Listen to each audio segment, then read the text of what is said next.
একটা সময় ছিল যখন ইন্ডিয়ান মেন অনেকটা এমনি ছিল, যারা নিজেদের জীবন স্যাক্রিফাইস করে আমাদের দেশকে স্বাধীন করেছিল, তারপরে অনেকে এই দেশকে এক করেছিল, এছাড়াও অনেকে বিভিন্ন মিসাইল বানিয়ে দেশের ফিউচারকে আরও বেশি সিকিউর করেছিল। কিন্তু এখন ইন্ডিয়ান মেন অনেকটা এমনি হয়ে গেছে। কিন্তু এই জিনিসটা শুধুমাত্র সোশ্যাল মিডিয়াতে না, বরং রিয়েল লাইফেও হয়।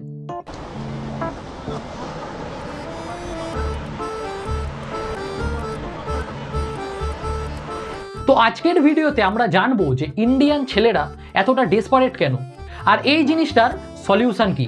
क्या दिक्कत क्या है? दिक्कत हो तुम, मेरा पीछा मत करो। तो किसका करे?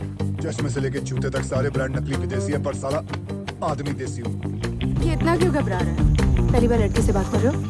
Are you okay? দেখো, পপুলেশনের দিক থেকে ইন্ডিয়া ওয়ার্ল্ডের 1 নম্বরে আছে, যার মধ্যে 47,26,53,000 ইন্ডিয়ার মেল পপুলেশন, যেটা টোটাল পপুলেশনের 67%। কিন্তু এই পুরো জিনিসটাকে বুঝতে হলে আমাদেরকে 3টে পয়েন্ট বুঝতে হবে। প্রথম হলো, আমাদের সোসাইটিতে ছেলে আর মেয়েদের কথা বলাকে অতটাও ভালো চোখে দেখা হয় না। एक लड़का लड़की कभी दोस्त नहीं होते, ये तो एक पर्दा है, पर्दा। ইনফ্যাক্ট আমি রিসার্চ করার সময় একটা অবাক করে দেওয়া ডাটা খুঁজে পাই, ইন্ডিয়াতে মোট 97% কোয়েড স্কুল আছে, কিন্তু তার সত্ত্বেও এইসব স্কুলে ছেলে আর মেয়েদের অতটাও কথা হয় না।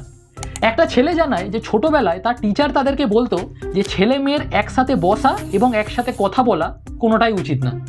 ইভেন আমি এইটুকু শিওর যে যেই সব ছেলেরা আমার এই ভিডিও দেখছে তাদেরও ছোটবেলায় কোনো মেয়ে বন্ধু ছিল না, তাই যারা ছোটবেলায় কোনো মেয়ের সাথে কথা বলেনি, বড় হয়ে তাদের এমনি অবস্থা হয়। Excuse me. Yes? Hi. बड़े seniors? No. কারণ এমনও অনেক কোয়েড স্কুল আছে যেখানে ছেলে আর মেয়েদের আলাদা বসানো হয়, যার জন্য সেখানের ছেলেরাও মেয়েদের সাথে কথা বলার কোনো কনফিডেন্স পায় না।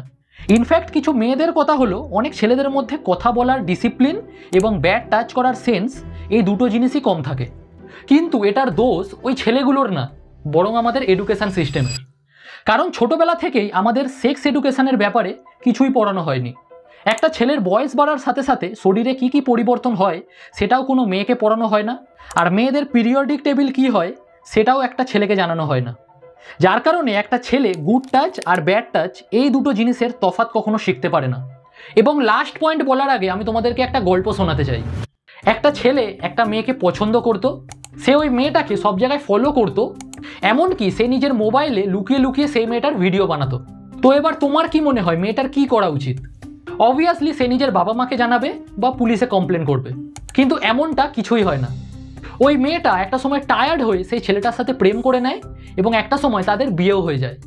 আসলে এটা কোনো রিয়েল লাইফ স্টোরি না, সেম কনসেপ্টের ওপর টয়লেট, রাঞ্জনা এবং তেরে নামের মতো মুভি তৈরি হয়েছে, যেখানে খুবই ভালোভাবে বোঝানো হয়েছে যে একটা ছেলে যখন বারবার কোনো মেয়ের পিছন করে, লুকিয়ে লুকিয়ে তার ভিডিও বানায়, তখন সেই মেয়েটাও বাধ্য হয়ে সেই ছেলেটাকে ভালোবেসে ফেলে। এবারে তুমি হয়তো বলবে যে এটা তো জাস্ট একটা মুভি, এখানে খারাপ কি আছে? কিন্তু এখানে খারাপ আছে। একবার অস্ট্রেলিয়াতে একটা ইন্ডিয়ান ছেলে দুটো মেয়ের পিছন করছিল। সেই ছেলেটা 1 বছর ধরে সেই মেয়েগুলোকে ফোন করতো, মেসেজ করতো এবং নিজেকে তাদের বয়ফ্রেন্ড বলতো।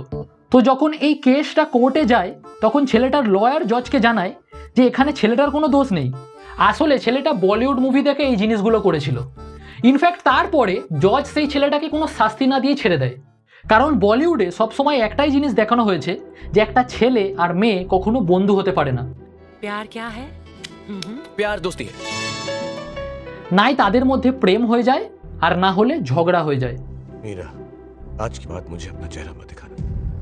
কিন্তু দেখো, এই কয়েকটা ছেলেদের দেখে ইন্ডিয়ার সব ছেলে খারাপ এটা বলাও ভুল হবে, কারণ এদের এই ব্যবহারের পিছনে এদের কোনোই দোষ নেই, দোষ আমাদের এডুকেশন সিস্টেমের। সবার আগে আমাদের সব স্কুলে সেক্স এডুকেশনের ব্যাপারে পড়াতে হবে। একটা ছেলের শরীরে 10 থেকে 12 বছর পরে কি কি চেঞ্জ হয় সেটা মেয়েদের জানানো উচিত, আর মেয়েদের ব্যাপারেও ছেলেদের জানানো উচিত। কারণ দেখো, বাচ্চাদের যেই জিনিসটা করতে বারণ করা হয় তারা বারবার সেই জিনিসটাই করে। ওই জন্য যেসব বাচ্চাদের ছোটোবেলা থেকে সেক্স এডুকেশন দেওয়া হয় না, বড় হয়ে সেটা নিয়ে তাদের মনে বিভিন্ন আলাদা চিন্তাধারা আসে। ভিডিওর এত দূর যখন তুমি এসে গেছো, তাহলে আমি তোমাকে এই ভিডিওটা সাজেস্ট করব। এখানে আমি লাদাখ ইস্যুর ব্যাপারে ভালোভাবে বুঝিয়েছি। আর ভিডিওটা দেখে যদি তুমি কিছু শিখে থাকো তাহলে এটা অবশ্যই সবার সাথে শেয়ার করো এবং পরের ভিডিওর জন্য অপেক্ষায় থাকো। আর ততক্ষণের জন্য জয় হিন্দ।